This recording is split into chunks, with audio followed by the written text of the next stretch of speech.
আৰু লগে লগে অসম বাণিজ্য উন্নয়ন সংস্থাৰ অধ্যক্ষ সুনীল ডেকা ছাৰক এখনি ফুলাম গামোচা মধুৰাম ডেকা ছাৰকো নয়নমণি নাথ ডাঙৰীয়াকে এখনি ফুলাম গামোচাৰে আদৰণি জনাবলৈ আহ্বান জনাইছোঁ।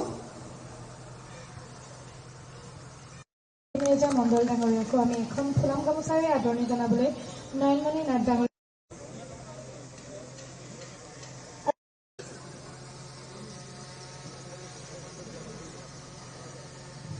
আমি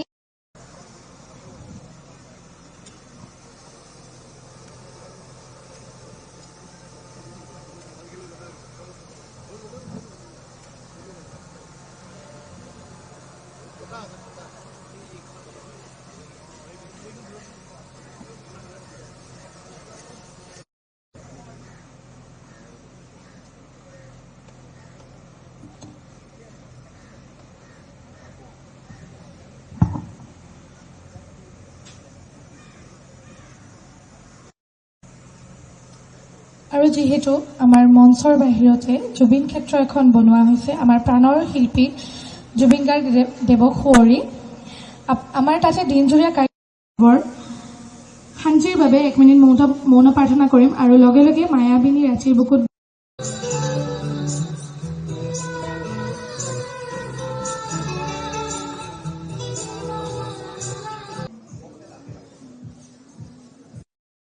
This is 4th International Expo organized by ATPO. I took part in the last year also. This is 4th time. So ये बहुत बड़ी बात है क्योंकि लोकल एंटरप्रेन्योर्स को मौका मिला पार्टिसिपेट करने का। और हमारे यहाँ का युवा उन लोग का प्रॉब्लम है कि मार्केट नहीं है। जो एंटरप्रेन्योर है तो एमएसएमई ने पार्टिसिपेट किया है अभी, तो मार्केट के लिए सुविधा होगा इन द नियर फ्यूचर। क्योंकि मैं देखा कि थाईलैंड से भी लोग आ रहे हैं, थाईलैंड से आया, अफगानिस्तान से आया, दुबई से आया, देश का हर कोने कोने से यहाँ पे आके पार्टिसिपेट किया है। बहुत बड़ी बात है, खुशी का बात है।